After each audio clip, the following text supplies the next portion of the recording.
today what we're going to do is cover John 14. I think we finished 13 last time, and now we're ready to move into 14. And as I mentioned earlier, as we get into these later chapters of John, they're kind of long, so we're probably not going to make it all the way through the chapter.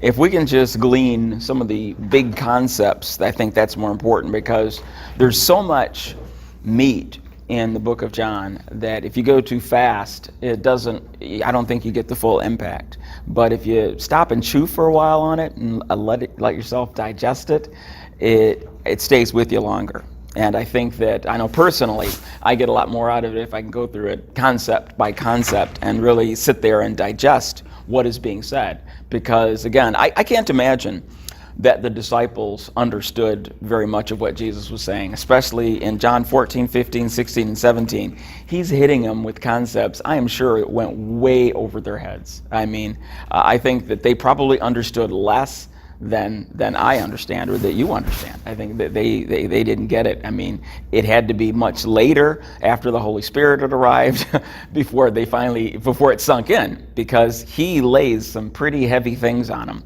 And I just want to go through some of those concepts, some of those things today, and try to just kind of expound on that. Okay? All right, so we just finished John 13. So John 13, remember chapter divisions are artificial. Those came around later. This was all one big report, one big letter from John here. Okay, so in order to understand 14, you have to remember that he just finished saying some things in 13, and they're still responding to that, because this is all happening in one night.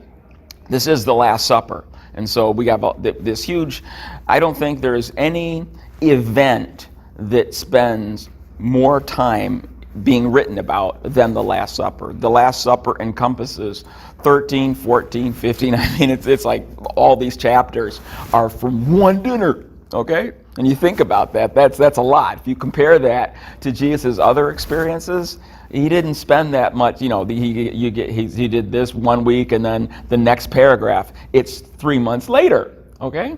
Whereas here, we have all of this information on one evening. All right, it's like somebody was recording, so John decided to just tell us everything that happened that night. So it's kind of important. All right, so what happened in John? What's the summary of 13? In 13, Jesus has just washed everybody's feet. Okay, remember that? He said that one of you guys is going to betray me. I'm about to leave. Where I go, you are not able to come. And people are kind of upset about that. You're going to leave? Wait a minute, things are just getting good. We have the crowds following you to an extent that the crowds have never been more receptive. The people of Jerusalem are saying, Hosanna, blessed is he who comes in the name of the Lord. They're receiving you as their Messiah. Things are getting good. And this is the part where you take charge, man. This isn't the part where you leave. So they have some expectations. Now, Jesus has hinted at his death, but it hasn't really sunk in. All right, and so now he tells them point blank, I'm about to go, you guys. I'm about to leave. Where I go, you are not able to come. And Peter was like, why can't I come? I want to come. I don't want you to go. I'm ready to die for you if that's what you're talking about. And Jesus answered, die for me? No, before the rooster crows tomorrow morning, you will deny 3 times that you even know me. All right, so Jesus has just laid all that out for them. So how are they feeling? Emotionally, how do you think they're feeling right now after that bomb gets dropped on them? Do you think the rooster was right next to him like that? That'd be brutal. I doubt it. That'd be something. If the rooster walked right up, they'll go, arr, arr, arr. Yeah, that would be disturbing. I think that might have been mentioned though, if it were like that. Yeah. So. Yeah, they're feeling distressed. They're like disappointed. When you're expecting something and it doesn't happen, something good, and it doesn't happen, that's a big letdown. Remember when I was doing my OB-GYN rotation at Beaumont there, and we delivered a lot of babies. I liked the program. It was a really nice program. It had a lot of good people in it. And even though the hours were kind of long, the attitude of the department was very positive. So it was a very positive experience. But one of the worst experiences that I had on that rotation was a young mother who came in, and she wasn't going to be a mother because her baby had died. And so they put her in the same ward, because they were going to extract the dead fetus, and they put her right next to a woman who'd just given birth in the same room. And I felt that woman. I mean, I felt her pain. I really did. I was like, this is horrible. Here she comes in. I mean, she's like 7 to 8 months along, and her baby died. And the expectation, and people say, oh, you can always have another one. Look, when you get pregnant, you have expectations. The expectation is this child, this boy or girl growing up, you get the room ready, you buy stuff, everybody in the family is ready, you've got invitations, there's baby showers, and then, oh, it's not going to happen. It's disappointing, it's crushing disappointment. And the disciples have been following Jesus from the beginning here. And the expectation is, you're going to rule. You're going to bring in what the Old Testament says about the Messiah being king of the earth and bringing all people under the power of God. I mean, you're going to usher that in, the salvation to the whole world, and you're going to be the chief. You're God. You're the Messiah, and you're going to take charge. And they expected that was going to happen. And here Jesus is like, nope, it's not going to happen that way. Not yet. Right now, I'm going to leave y'all. And that was, What? Seriously? You were serious about that? It's now? Okay? And so this is what he's going to be responding to in John 14. Let not your heart be troubled. You believe in God, believe also in me. All right? I know you're upset about this. Don't worry about this. All right? You believe in God, believe in me. Trust me, it's going to be okay. It's going to get bad, but then it's going to be good. Trust me. So in the Amplified Version, it says, do not let your hearts be troubled, distressed, or agitated. You believe in and adhere to and trust in and rely on God. Believe in and adhere to and trust in and rely also on me. He uses the strongest verbiage necessary to get across the point. Please trust me. Just as you depend on God, you believe that he's good and trustworthy. You've seen his miracles. Look at what I've done. Okay? It's going to be okay. So if you've trusted God up to this point, if you trust me now. Yes, I'm going away, but it's going to be okay. All right? Don't let this throw you. You trust in God, don't you trust me? We says, let not your heart continue to be agitated. Be putting your trust in God, also be putting your trust in me. And so what we see in the West is that agitation they were feeling it's a present tense verb. So as Jesus was talking, he's looking around and he's saying, you guys are really distressed right now. You can see it on their faces. He says, stop being so distressed. Calm down. I got you. It's okay. It's going to be okay. All right, now, very often when I see Christianity referenced in the media or talk of Jesus in the media, they never present this side of it. They never present, he says, you trust in God, trust in me to the same extent. And later on, he's going to say something like, you've seen me, you've seen the Father. And he's already said, I and the Father are one.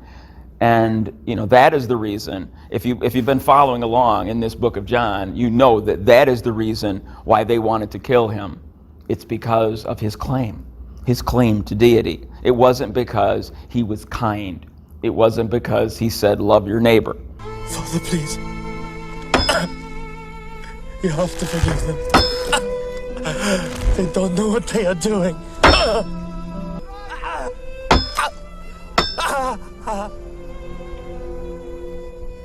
Did you, ever meet him? Yes. Seemed a very bright young man. I showed him all the kingdoms of the world. Why? He's a carpenter from Galilee. His travel opportunities are limited. One's got a heart. What was it he said that got everyone so upset? Be kind to each other. Oh, yeah. That'll do it.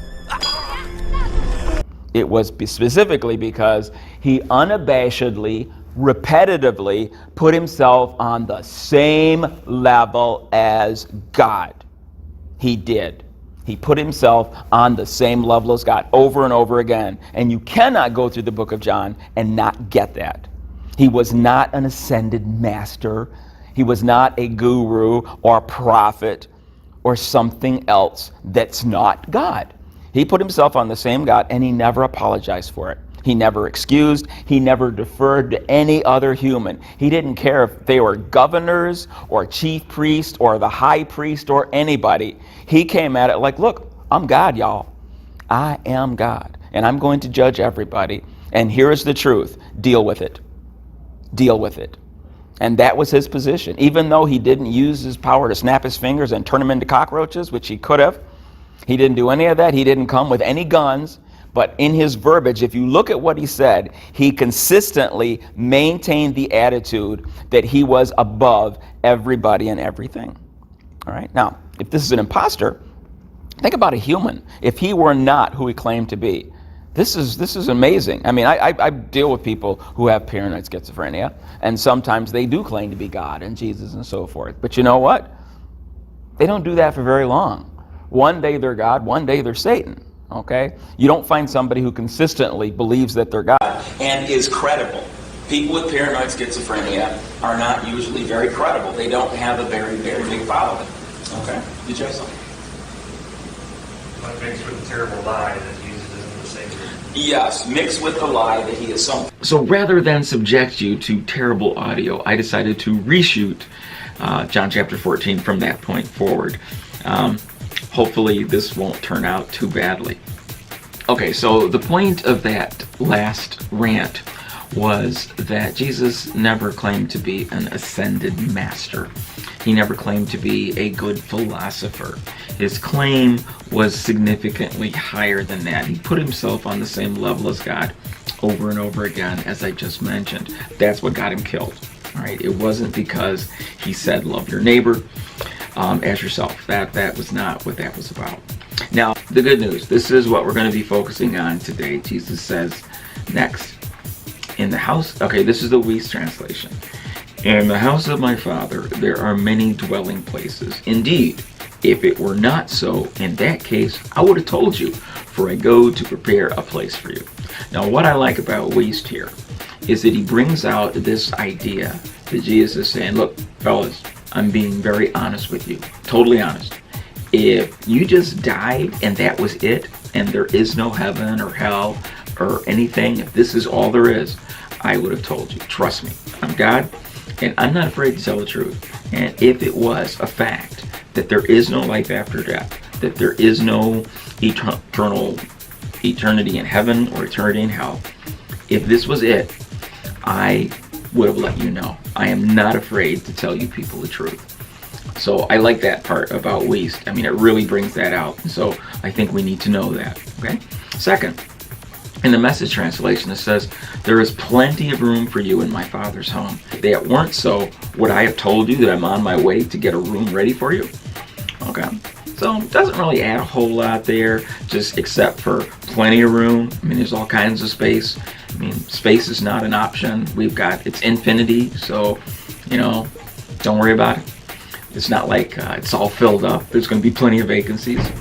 Ever been to a hotel? I have, where you go to a hotel, they got your reservations, and you get there and they say, oh, we don't have you. Here it is right here. Here's my confirmation number. Sorry, we don't have you. Oh, here you are for tomorrow. That happened to me anyway. Jesus is the architect of our eternal life experience. He's somehow, some way, engineering it so that we are actually going to be able to be with God, with Him, eternity. Just like Jesus was hanging out with the disciples here. They got up, they had breakfast together, they washed dishes together, they walked around talking to people, healing people together. This is the type of get up every day, go to work, go to meeting experience that He wants with us on a regular basis. And heaven is engineered so that we are going to be able to blend with Him in that fashion. Now, speaking of that, I've probably given you some really weird imagery if you're not familiar with that concept. What do you envision heaven is going to be like? What do you think about when you think about heaven? See, this is really important. We're commanded in Colossians chapter 3 to set our minds on things above, not the things of this earth. So we're commanded to think a lot about heaven. And yet, we're not given a ton of specifics about it. Now, in the past, when I've come across that version, my father's house are many mansions, I think that's what it says in the King James Version. I think, mansions, cool. I like mansions. I like nice houses. I would like a nice big one with a swimming pool, you know, spa, exercise room, all that business, right? Lots of bathrooms. I used to think that way. Now, no, I really don't want all that because you have to take care of it.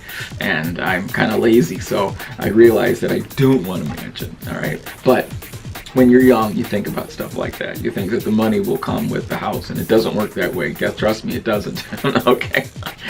Anyway, the mansions thing, right? What is the point of having a house? Why do we want a nice house? Why would we want a mansion? What is the purpose of a house? Well, it's a place to sleep. In heaven, are we going to be sleeping? There's words to the effect that there's no night there. So without night, I suspect we may not be doing a lot of sleeping. I can't say for sure, but I suspect that we may not be sleeping a lot. A place to relax and watch TV? Well, I think we're going to have a lot more exciting things to do than watch TV. So, probably not going to be going on there. A place to eat, entertain guests, play, bathe, and groom ourselves. Are we really going to need to bathe and groom ourselves? And how much eating are we going to need to do? We don't know the answer to these questions. A place for privacy. Well, in heaven, we kind of blend with each other quite a bit. I don't know how much privacy is going to be going on either. The problem with heaven is that the experiences that we have on earth are very limited compared to the experiences that we will experience there. By the time I'm 25, I have a $1,000 a week cocaine habit. I'm working for people like a biker gang. As an associate, they compensated me with drugs, basically. And at some point, I tried to stop, and I realized I'm addicted. I'm addicted to this. I can't stop. And then the thought came to my head, why don't you kill yourself? And then you can go back to this really good place, because there's nothing like that here. And this peace came over me.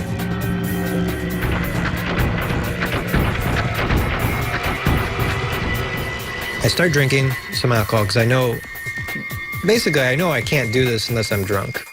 Get about, a third of the bottle gone, and I start taking sleeping pills, and I eventually take the 3 bottles.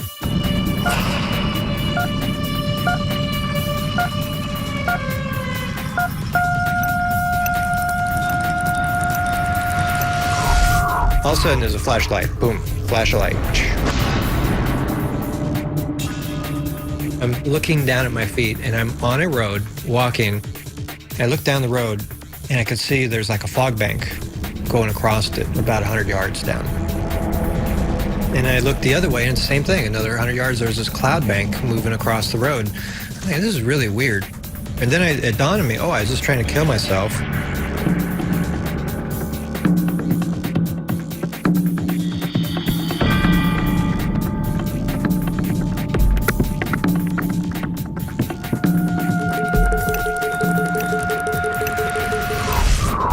This cab pulls up next to me, a yellow New York checker cab.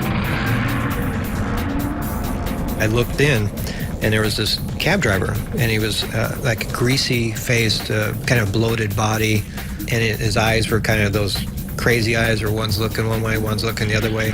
He just asked me in this gruffy voice, "You need a ride?" I was extremely tired, and I needed to sit down for a moment, so I just got in the back of the car. And I remember I sat back in the seat, and I thought, wow, I'll just close my eyes for a moment. And the moment I closed my eyes, there was another flash of light, and I'm free falling into this hole. It's pitch black, a black you've never seen before. In the terror, I'm screaming. I knew that this place was not a good place, that this probably was hell.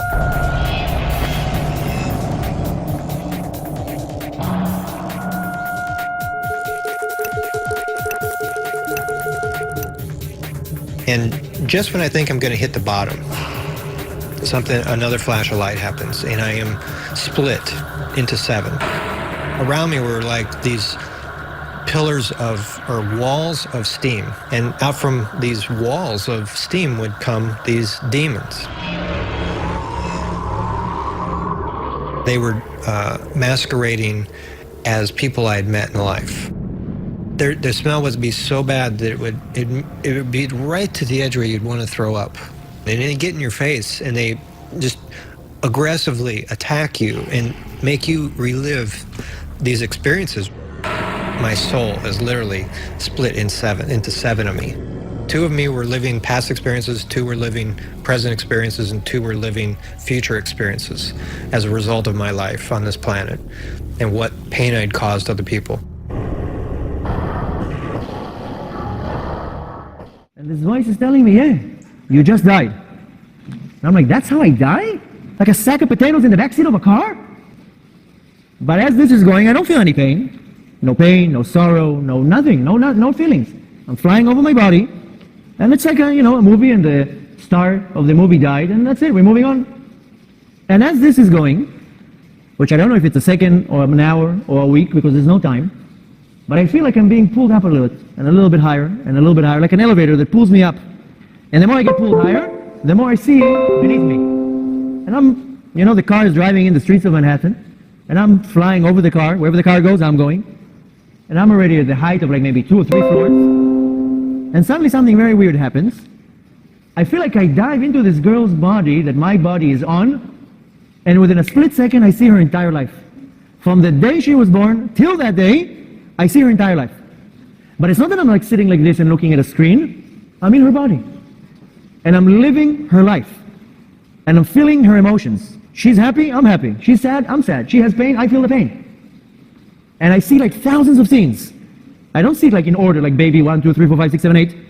I see thousands of different scenes of her life, and I'm in the scene. And I see like the past and the present at the same time. And then I see like a little step into the future, and I see how they're telling my parents in Israel that I died. And I see my parents crying, and I see my sisters crying. I see like a little step into the future. And I see everything at the same time. This girl's past, what's going on in the present, and a little bit into the future. And a lot of people ask me, I can somehow understand that you are hovering over your body and you saw what's going on beneath you. I can somehow relate to that. But I don't understand how you can see the past, see the present, and see the future. That doesn't make sense. So the short explanation to that is when our neshama, when our soul is in our body, it's limited to the body. So the body can only see from here a couple miles. And the body can only hear a certain amount of distance. And the body can only carry a certain amount of weight. And the body can only live in the present. The body cannot see in the past, cannot see in the future, can only be in the present, and can only see and do what the body allows it to do. But once the soul leaves the body, it has no limitations. The soul can see from here to the other side of the earth with no problem. The soul can be at the same time present at 50,000 conversations. Hear it, see it, and be there with no limitations. The soul can see the past, the present, the future. The soul has no limitations.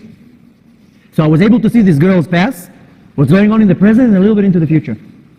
And as all this is happening, the car is driving in the streets of Manhattan. I'm being pulled a little bit higher and a little bit higher.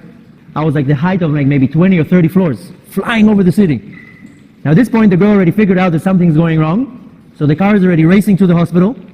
And the car is driving fast in the streets of Manhattan, and I'm like a magnet over the car. Wherever the car is going, I'm going. And at some point, the exact way how I dived into this girl's body and I saw her entire life, I was going through the buildings in the city, and instantly I saw everything that's going on in the buildings. Like as if there wasn't walls. Imagine you're standing in front of a building, and you see hundreds of apartments, but you just see the windows. It was like as if the wall was removed, there wasn't walls, and I'm able to see in each apartment what's going on. Hundreds and hundreds of apartments, I see what's going on. Hundreds of people. And the same way how I'm in this girl's body and I see her entire life, these hundreds of people, I see their life. Like as if I'm sitting here and I know all of you what's going on in your mind. Every one of you, I know what's going on in your mind, what you had for breakfast, where you were born, what's your birthday, what's your favorite color, what you did last night. Every little thing, I know about each individual person. And I see in this building, one apartment, I see like a boy sitting and reading. One apartment, I see a couple fighting. One apartment, I see somebody eating. I see like, what's going on? And every person I'm in their mind, I'm reading their mind. And each one is like an individual encounter. Thousands of people. And I feel their emotions, I read their mind, I know every little detail about them.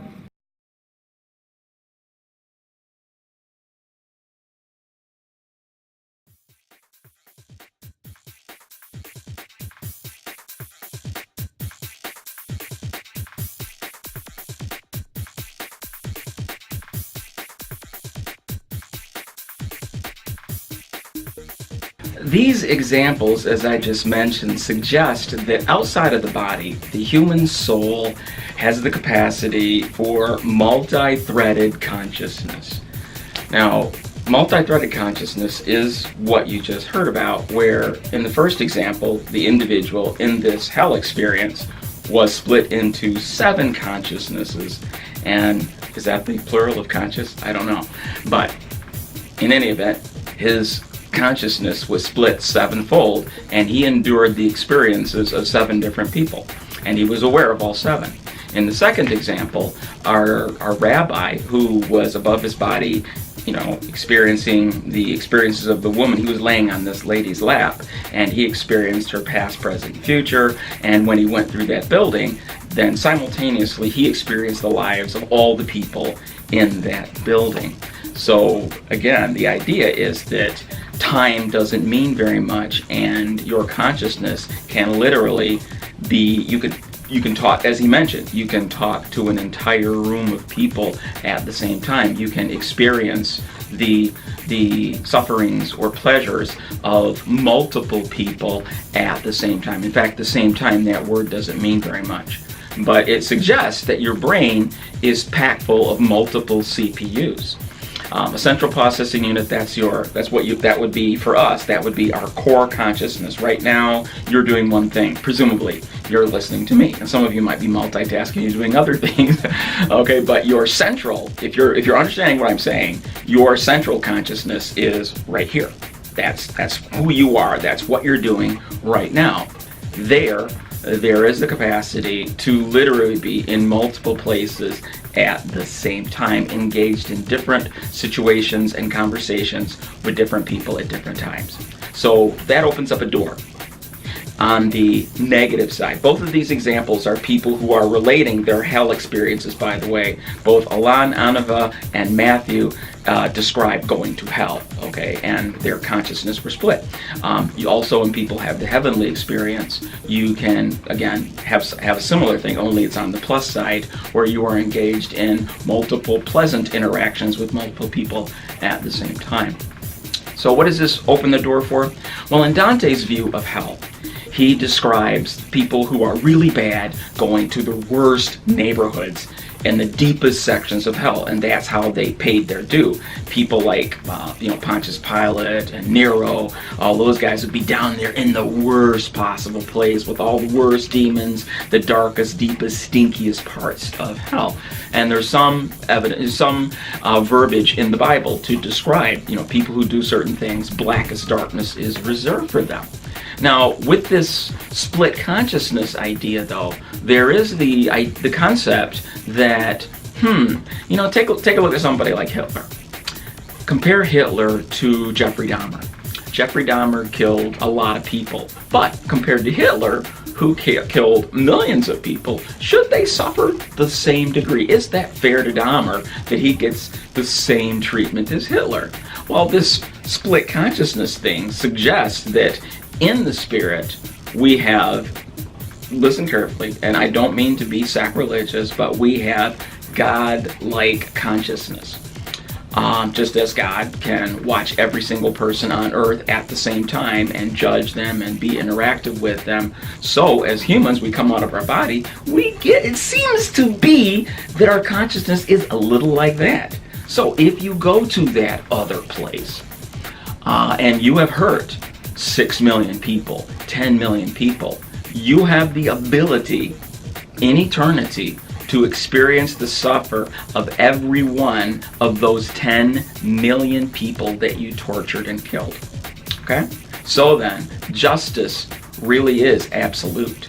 You get justice for literally every sin that you did, every person you hurt. So in that way, by being able to split your consciousness up, you can then fully suffer for all of your wrongdoings.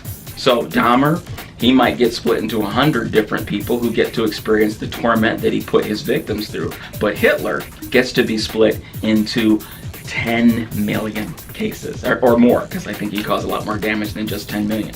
So what Hitler has waiting for them is thousands, millions of times more horrible than your average hell resident, if you will. Now, on the other hand, for those who have lived different lives and go to the other place, they get the heavenly experience. So then, the bliss that they experience isn't just like, on earth where we experience bliss from being hungry and eating an ice cream cone, watching TV, spending time with our spouse. Those are nice, but there, the pleasant experiences are also multiplied by 100, 1,000, million, and so forth. And so the good experiences are expanded, so your capacity for enjoyment, joy, and pleasure are also magnified. Now, what does this all have to do with "in my Father's house are many mansions"? Again, I don't believe he's talking about literal houses. When you have consciousness with multiple CPUs like that, does it make sense to have a house? Are all you guys going to be in one place in different rooms in the house? Do you need to go to the bathroom? Do you need to watch TV? I don't see it. Not that it's impossible. I just don't see it. I see that over there, existence, consciousness, experience is so very different from here that it means something else. And I think that mostly it has to do with that we are a lot like God there. And we spend time with God in that state that is very similar to God's. Okay, so that's where I'm going with this. I presented that, and the whole point of this is so that when you think of heaven, it's not this nebulous concept by and by when you die where you have no idea as to what's waiting for you. I think this does give us some hint as to the kind of experiences and the kind of consciousness that we will have when we cross over to that other side. It is totally worth whatever sacrifices we make on earth. It is totally worth it when you put things into that perspective. Next, we're going to listen to an audio clip from a book that I read, I think about 6 months ago, called Predator 1, and it's part of the Joe Ledger series.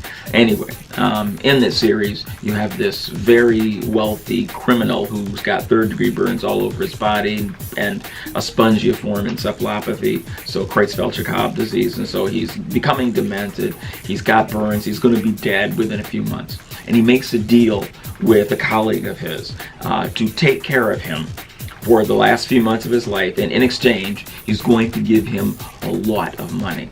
All right, just listen to the clip. It's all going to end soon. Pharos said nothing. He nibbled a cake. When I go, continued the burned man, I want to leave something behind. A legacy. What kind? Asked Pharos. A changed world. Ah, I can pretty well guarantee you'll have your wish. The gentleman looked at him, and there was an honest, clear light in his remaining eye. Listen to me, Michael, he said. It was maybe the second time since they'd known each other that he'd used Pharos's first name. Listen to me. I know I'm a monster. I know that in a lot of ways I'm a parasite. You tolerate me because you want the banking codes. No, don't deny it. We both know it's the truth. Just as we know that as long as I hold on to them, I get taken care of and washed and drugged. Let's be effing adults and leave that on the table. Pharos said nothing. We both know that I'll never live long enough to see the whole project come to fruition. This is too big, and it will go on for a long time. This is the machine that you used to talk about with Hugo. The well-oiled, perpetual motion chaos engine. Once it's fully engaged, then it's going to grind a hole through the heart of this sodding country. And when America goes down, then a whole lot of the rest of the world will go down with it. Chaos, for sure, which should please Hugo, whether he's in Valhalla or the pit. Theros said nothing. But you, Michael, are going to outlive me. You're going to be there when it all falls down, and you're going to live a long time in whatever world will come after this one. You know that most of the currency in my accounts will be worthless.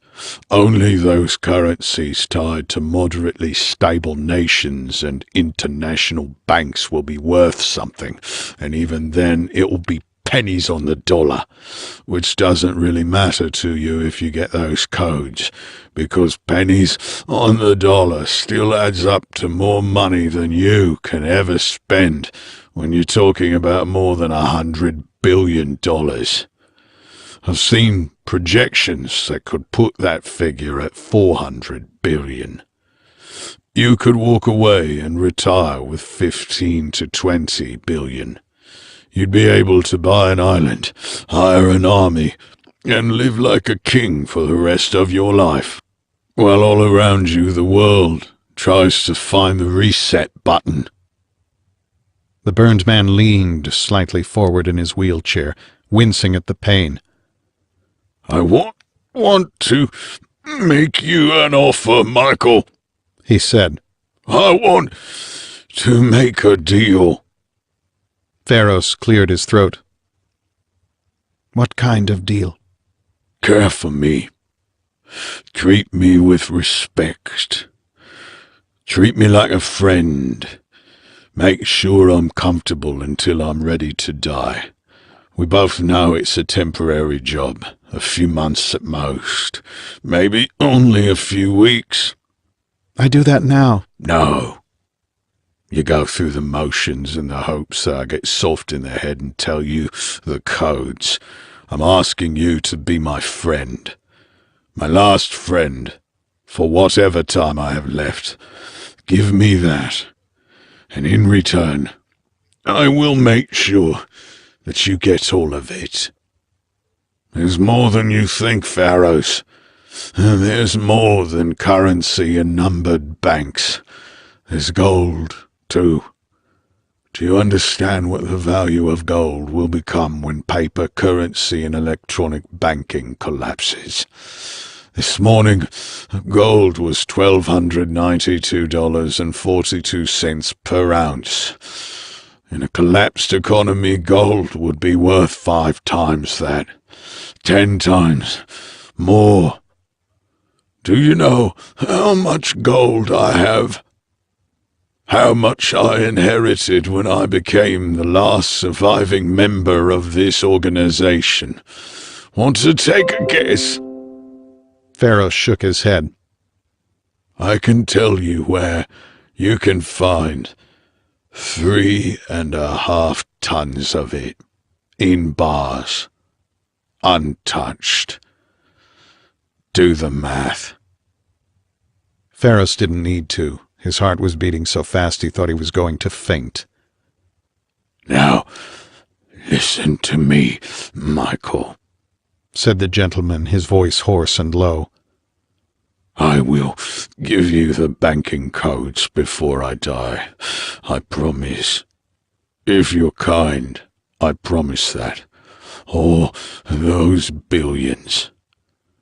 But if you swear to me, right here and now, that you will take care of me, be a friend to me, protect me until then, I will give you the location and access codes to the gold vault. Right now. Theros could not speak. He absolutely could not. Okay, care for me attentively and treat me like a good friend for several months, and in exchange for $145 million in gold now and between $100 and $400 billion within the next 1 to 8 months. Now, when I first heard this deal being offered, I was excited for the guy. I'm thinking, whoa, what a great deal. I mean, would I sign up for that to take care of somebody? I think about, what could I do with $400 billion? That'd be very nice, okay? I would like $400 billion, you know? I mean, there's a risk, of course, but I'm willing to take the risk, you know what? Okay? I mean, seriously, it's exciting. And just hearing about it, something inside me going, whoa, cool deal. Take it, dude. That's an awesome deal. You're not going to get very many of those. So jump on that. I mean, I don't care what you have to do for the guy. I mean, obviously, I do care. I mean, nothing gross or anything. But sounds just be a friend. Be a friend and take care of a dying individual for that kind of money. There are a lot of people that would sign up for that, okay? Now, compare that to the deal that we are offered by Christ. Okay, so which is a better deal? Now, I'm not saying it's an either or, because you can't have both sometimes. But I'm not saying either or, but which one gets you more excited? This deal, 145 million now and 4 billion in a few months for a short time of sacrifice, or a lifetime of faith in Christ, obedience to his commands, and sacrifice of many of the things that you once found enjoyable and natural, while habitually doing things you previously disliked or feared or find unpleasant in exchange for heaven after you die. Now, which one gives you a bigger visceral rise? Probably the first one. And that is precisely because heaven is an abstract concept. What exactly does that mean? How exactly am I going to live there? I understand what money can do. Money can make bills go away. Money can get money can get me in a place where a lot of the problems that we face in life can be solved if you just throw a bunch of money at it. Okay? Whereas heaven, that's after you're dead, and then you don't have problems. Well, okay, that's nice, but it's, again, hard to conceptualize. One of the benefits of being alive today is that we have all these experiences, these near-death experiences that people are recording for us, and we can get some idea. Now, I'm not saying I believe every one of them. I don't, okay?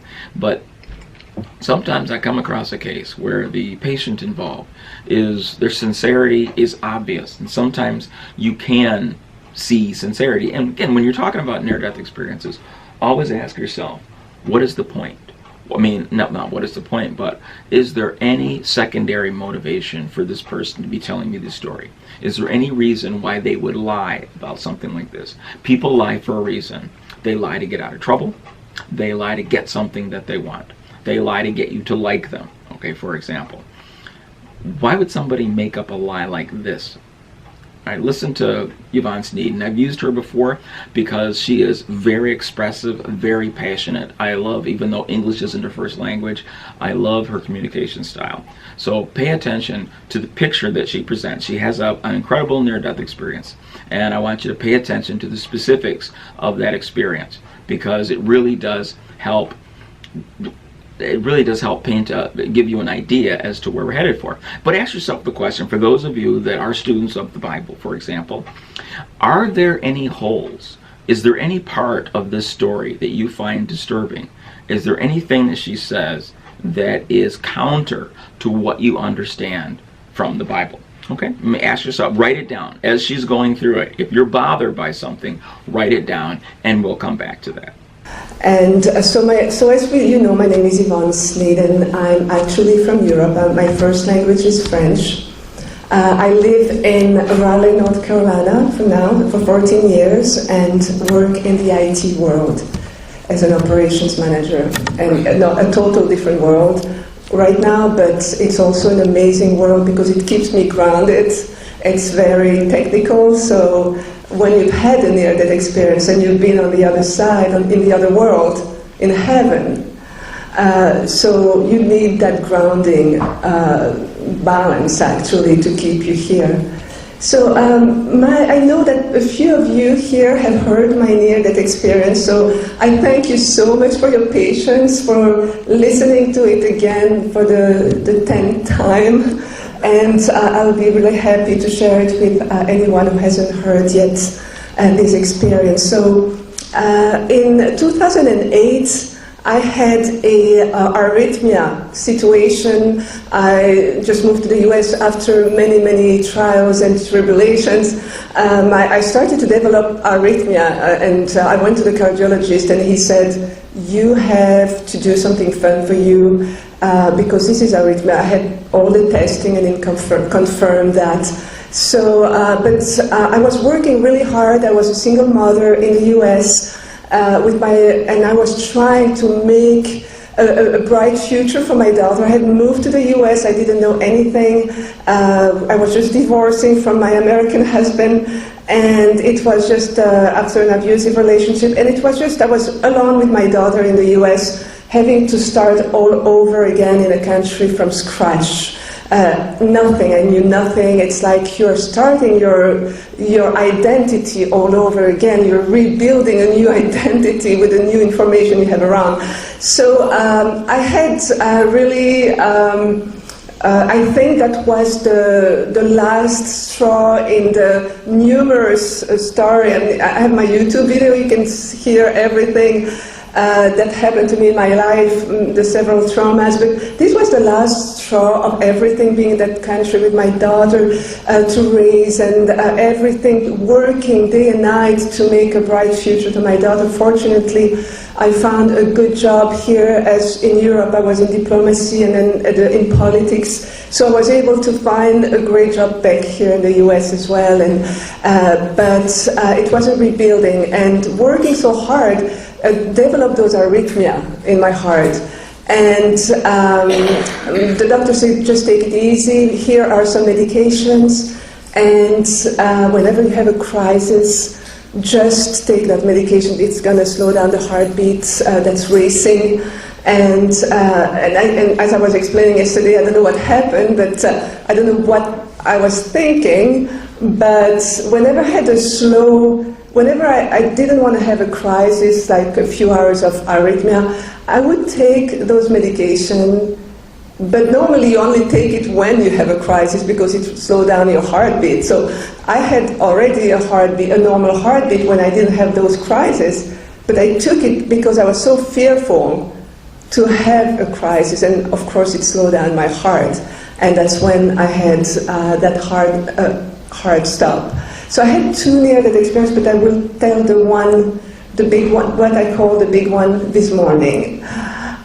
So here I am in my living room, reading a book, and suddenly I feel all the organs of my body shutting down.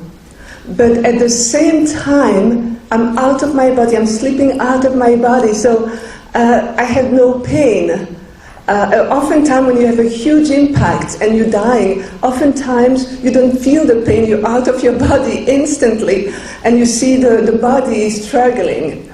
So one moment I was in my body, the next second I was delivered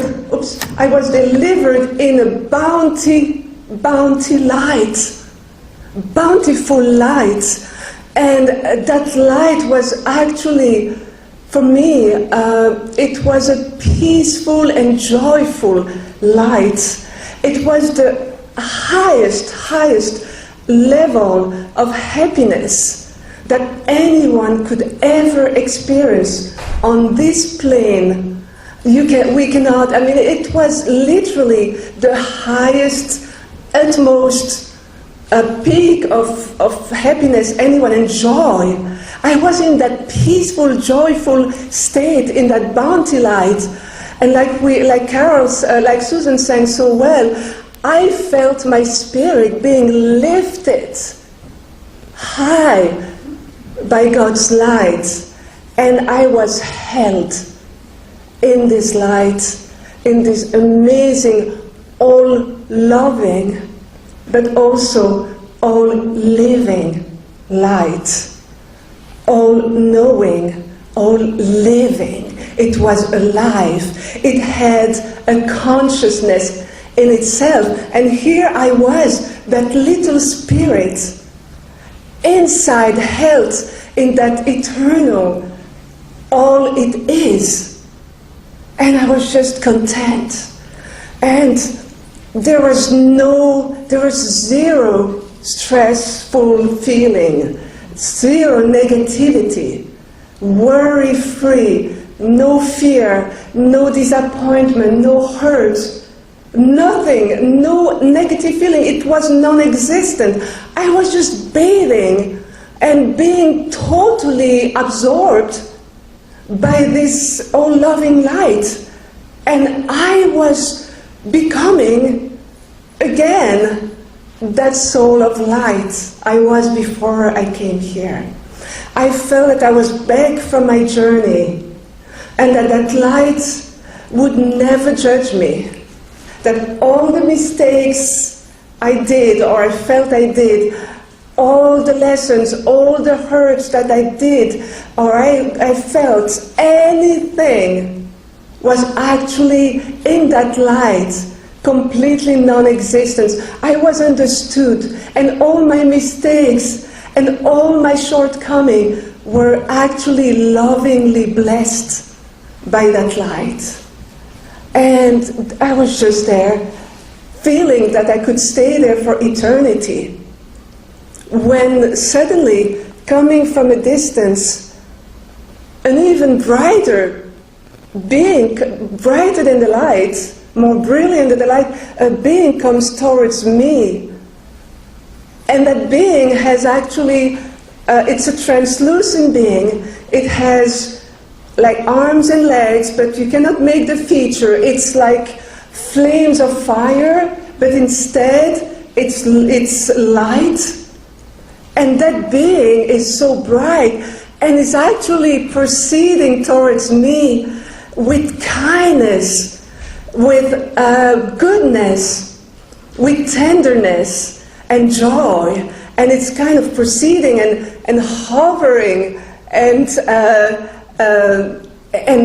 actually kind of flying, hovering and whirling, all of that around me. And I'll get a drink.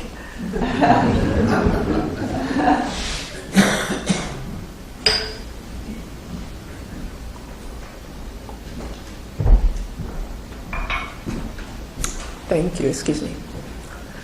And as I was saying, that being is actually filled with joy, hovering, loving, and kind, and it's actually proceeding to me with care, and just suddenly come and embrace me, and wrap me inside itself, and I feel showered with that love of a dad and of a mother in one unit.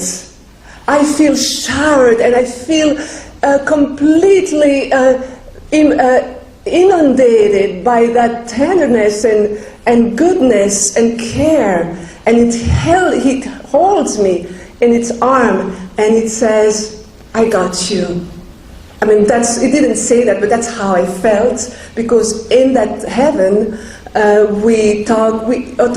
it's not words, it's feeling and sensation and emotions and telepathically. And I felt that he was like the parents that would say, we got you. The ideal parents, the perfect ones, because not every parent is so wonderful. Mine, unfortunately, were not. So because I grew up on my own. Without them. But these ones, it was the perfect parents that was embracing me and saying, I got you. That's how I felt. You were in my arms. I got you. Nothing will happen. You are safe with me. And I felt the peace, an overwhelming peace. And I felt loved.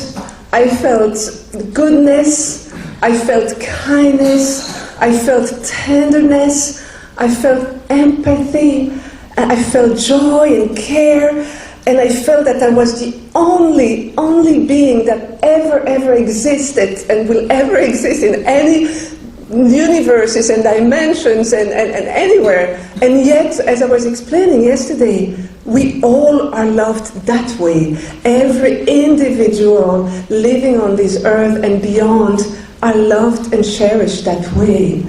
So here I am in his embrace, and I don't want to go. I feel that love, and suddenly I am downloaded. This is Jesus. People would say, there was no doubt, because when you are in heaven, there's never ever any doubt. Doubt is here in this duality world where stress is, where we are doubting, we are fearful, we are hesitant. All those negative emotion and stressful emotion are non-existent in heaven. It's all peace, certainty, factual. We are all knowing. We get that all knowing from God's light, and knowing we are immersed in that same dynamic.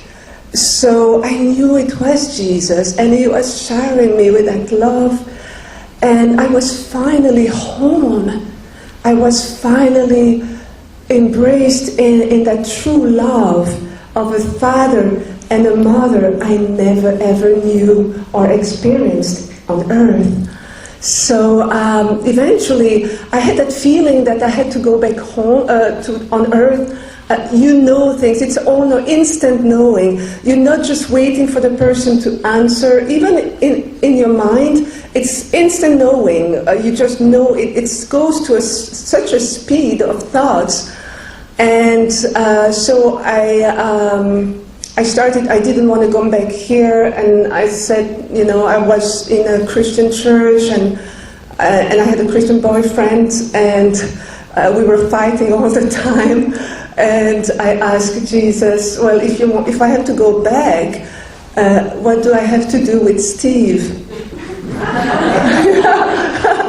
And it's not his real name, because I want to protect his identity. And so I said, what do I have to do with Steve?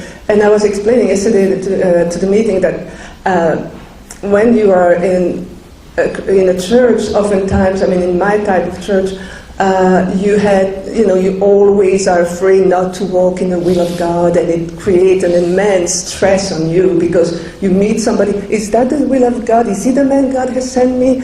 And it's not, it is. And then you get into all that. So instead of enjoying the journey and removing all your fear and your stress and enjoying, and so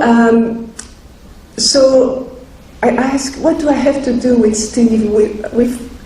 We argue all the time, and so Jesus at that moment, lifted itself up in the air, and from that translucent being he became a being of light, a little bit more solid looking, but still very glowing of light. And he opened up that big screen. And on that big screen, it was an even brighter screen, so we are in that atmosphere of light. And with all and you have to imagine that all that is happening in a feeling of happiness and joy and questioning. Everything is heightened. All your state of being is heightened to its highest. And so that huge screen comes up. And then it has a window like a yes and a no, like when you fill a survey. And and Jesus is there, and then he ticks the no.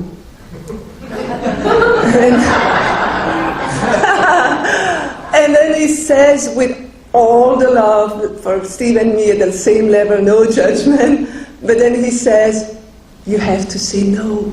No to the relationship. You have to say no. So, you cannot imagine how, for somebody who's been in church for many years and believes that only it's the will of God, and you never know if it's surely 100% the will of God, Jesus telling you have to say no, it's a huge sigh of relief, And then I asked him, and I forgot to say that when I felt that love of a mother in one unit, it was both men and female energy in one. Whenever I was talking to Jesus, it was not male or female, it was both unit in one. It was that both energy were reconnected. It's almost like here, it's kind of divided for our experience that we have to have here, but over there, it was one unit. And I've never felt that before or after. And so I asked Jesus, but why is Steve always so mean with his word when he gets upset or frustrated with me? And Jesus said, factual, without judgment for Steve or for me, or he said, it's because Steve has decided to experience his life on earth focusing primarily on his intellect and his mind. You have decided to focus your journey on earth primarily with your heart and your emotion, your heart. It wasn't that I was such a better person because I was focusing on the heart. It was just we were not compatible. If we were in an argument and he's frustrated and just blur out anger, I would not reciprocate because I didn't want to hurt him the way he was hurting me.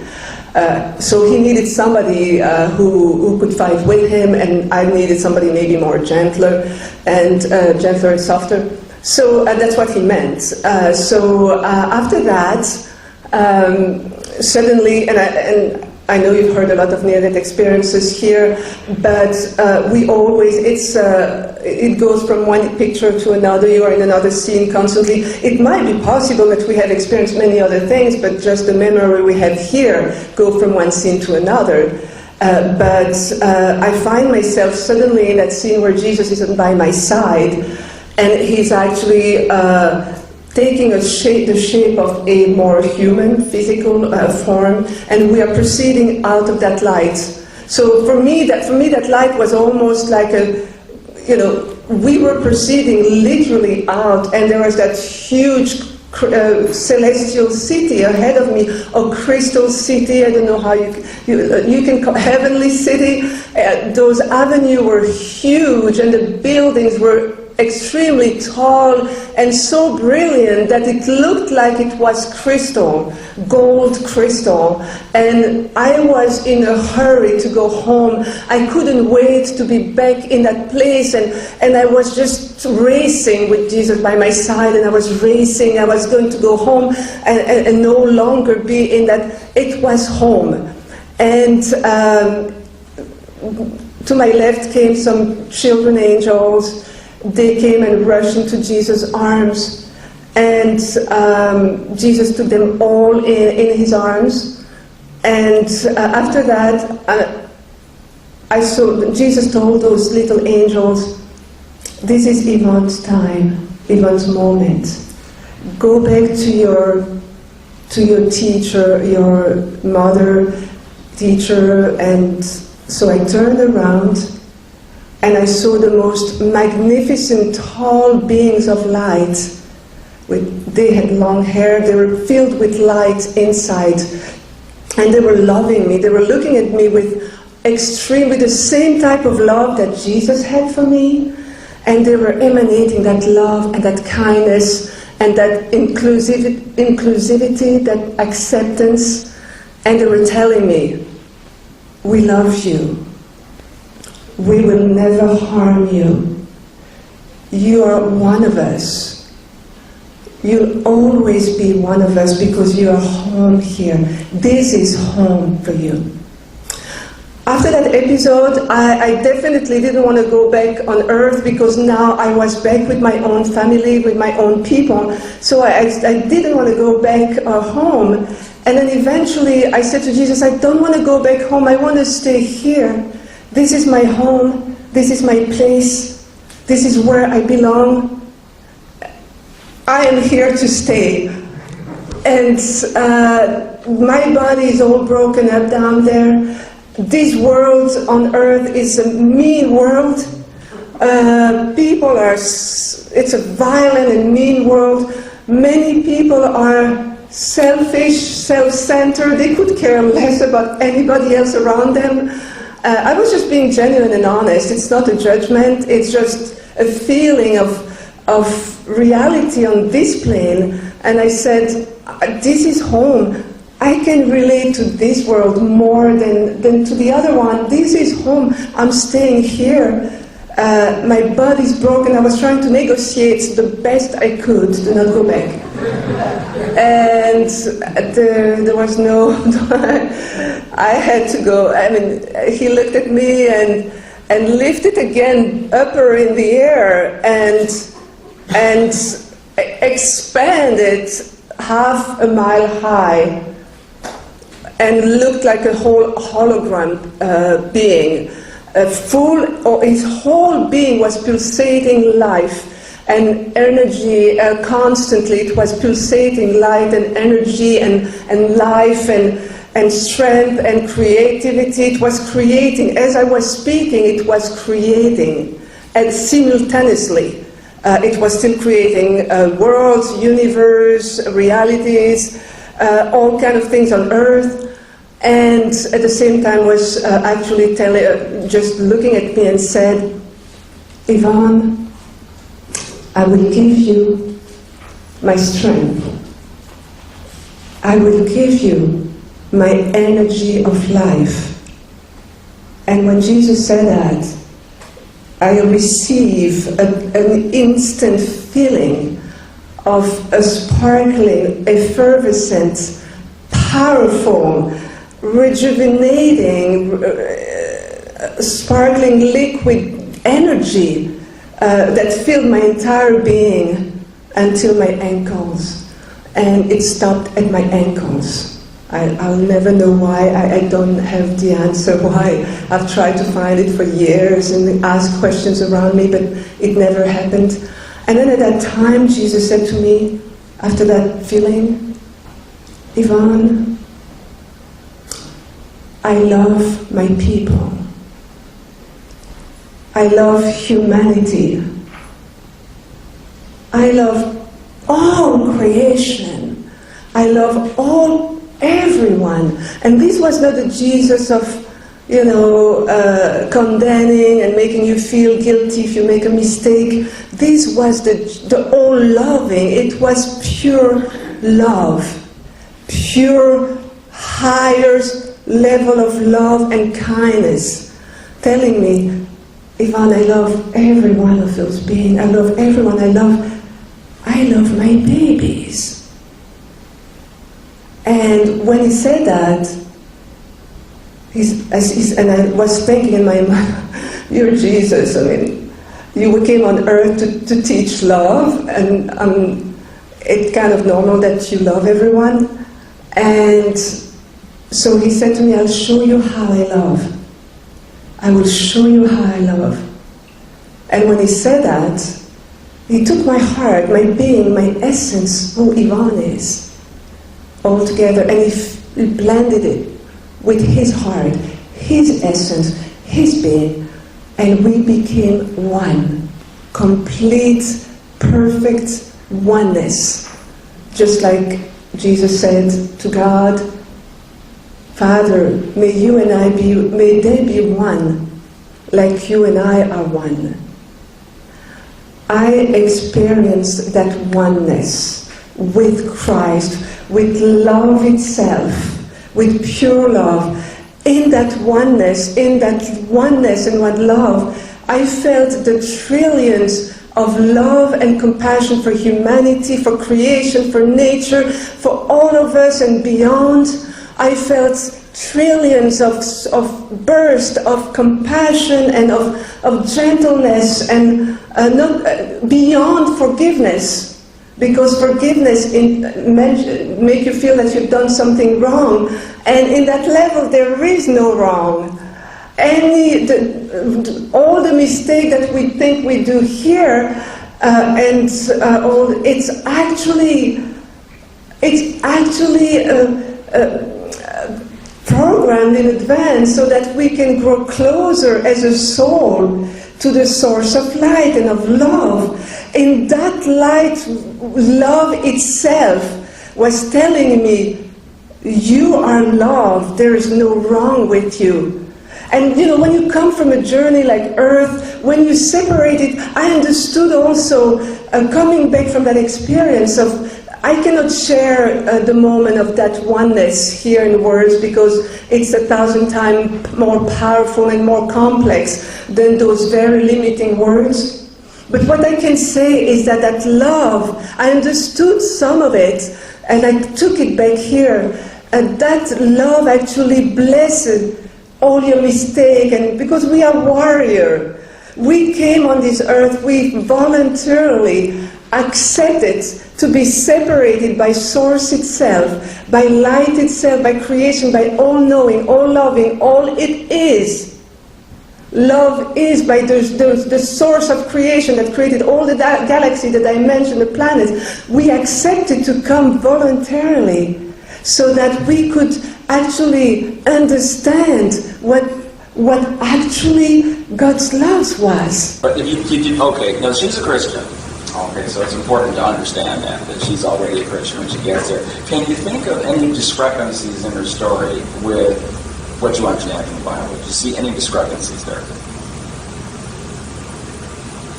When she talked about things in her life that she did wrong, she didn't talk about repentance. There you go. And she see, talked that about how it was all okay. This is, you know, in my experience, that was one of the things that used to bother me because I'm going, wait a minute, you know, you can't just be okay with all that. And I find that with Christians, this is very common. Her story is very, very common with believers. And what that tells us is that he was very serious when he said, I'm going to separate your sins as far as the east is from the west. He literally exchanged places with us. He took all of our sin on himself, and he sees us as if we never sinned. He sees us as perfect. It's all okay. And he means it from day one. See, this is what threw me off, because I imagine on orientation day he's going to remind me of just what he forgave. Okay. On orientation he says, well, we got a long list. I had to die a lot for you, dude, because starting, look what you did here, look what you did here. And so I figured that's on day one, and then, okay, we're cool now. Just so you understand how messed up you are. Just so you understand that I had to go through a lot of pain for your sins. So you appreciate it, okay? That's kind of, I never said it, but emotionally I expect something to be said about my sins as a Christian, because since I've been a Christian, I've sinned a lot, okay? I sinned more as a Christian than I did as a non-Christian. I accepted Christ very early, so I have a whole lot more sins on the Christian side than my non-Christian side. So I expected to hear a little bit about that. But what I'm experiencing through my patients and through all the stories that I have with Christians and near-death experiences is that from day one, you're perfect. You're perfect. That's how he sees you. He treats you as though you really lived a sinless life. And how does he treat your sins? All part of the plan. It's all part of the plan. It's okay. It's all part of the plan. And you're good. You're perfect. See, that emotionally, I struggle with that. I struggle with that because I don't feel that way. Yeah. It was taught in Sunday school that the great white throne judgment was for Christians. Kind of where they were given awards for the things that they did as opposed to being judged. Yeah, that's correct. Yeah. The Great White Throne Judgment is about the awards thing in terms of, these are the sacrifices that you made for me. And what those crowns are, I really couldn't tell you. There's a poem that says, only one life will soon be past. Only what's done for Christ will last. And it references those things. So, there is a status thing there, but it's not like status in the world where you get gold or actual crowns and so forth. But there is. It's part of, the more we reflect Christ, the more we allow Christ to be expressed in our life, the more we kind of look like him. And I think that's kind of going to be on your face in heaven. So just as we go in and out of each other and share one another's experience, it's particularly an honor to share the experience of someone who was more faithful. So maybe that's the crown. I don't know. Yeah. What impressed me, I mean, that part first kind of raised put my antenna up too. Mm-hmm. But then she communicated that that there was acceptance of her. Yeah. I know who you are. Yes. And it's okay. I know what you did. It's okay. I love you. Yeah. And it was just, it's okay. She does. Yvonne Staten, I use her a lot because her ability to express, I mean, even though English isn't her first language, her ability to express what she's experiencing is so good. I mean, her English isn't the best, but she grabs those words and she uses them like an artist with a paintbrush. Well, she speaks with passion. She does. That's a good way of describing it. She communicates with passion. She really does. And you get the idea from, I let it go on and on because you really get the idea. She was an anxious person. This is a Christian who had, I would diagnose her with an anxiety disorder. I would. In fact, I think her cardiologist shouldn't have been treated her. Probably a psychiatrist would have done a better job. You don't take beta blockers. You don't take anti-arrhythmia medicines to ward off a panic attack unless you're having one. Yeah, that's how our heart ended up getting stopped. Okay, you don't. If your heart is already slow, don't take an anti-arrhythmic. Okay, Maybe more was better. Yeah, more is better. No, not preemptively, and don't take too much. Okay, but she was an anxious person. But notice how so much of her experience with Christ addressed the anxiety, starting with as soon as she got there. I got you. That might have been the whole point. Yeah. She needed a little. She needed to know that. She needed to know that. Look, your Christianity is based on fear. Relax. It's okay. I got you. Don't freak out so much about. Am I in your will or not? If I'm not in your will, ooh, bad things. Just relax. It's okay. I got you. You're forgiven. Enjoy life. Okay. I come that you might have life and have it abundantly. Not that you're freaked out and nervous all the time. Okay. I want you to have some peace. Yeah. Good point, because if we walk around like we're ducking every time, and we are saved, we are that God as an ogre, as this intolerant ogre who's angry all the time. And what does that do for us? Our picture of God is not of a loving parent, is not of a loving, attentive, he's just mad all the time.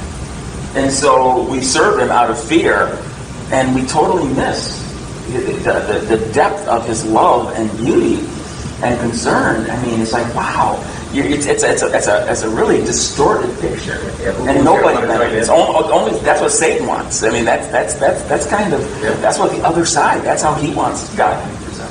All right, screw tape letters. Yeah, screw tape letters. Very good. Yeah. Do you think Christians and non-Christians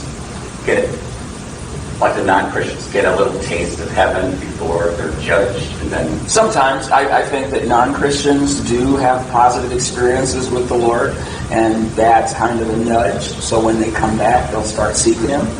And so I think that it's not because you hear a lot of people who have narrative experiences that are positive. It doesn't mean they're all going to heaven. It doesn't mean now in the case of a Christian. Yeah, I mean she got shown everything. I mean you don't see this this extent of an experience with non-Christians mostly, in my experience at least. Okay, but when you're with Him, the love and the love that He has for us, the acceptance and the beauty, they get a picture of that, and so it shows them. Yes, there is a God. There is a God who is love, and there is a God that you never want to leave. There is a God that is home. This is where you came from. Don't you want in on this? Right? And sometimes that motivates them to pursue God after they have their experience, because they want to go back to that. They want to experience that. Not always. Sometimes it does. I mean, I think that's the point sometimes. So again, just because somebody has a near-death experience that's positive doesn't automatically mean that is where they're headed. But it gives them think of it as God witnessing to them, saying, you know what, you're living oblivious to me, and you need to realize that I'm never far, and it is all about me. Okay?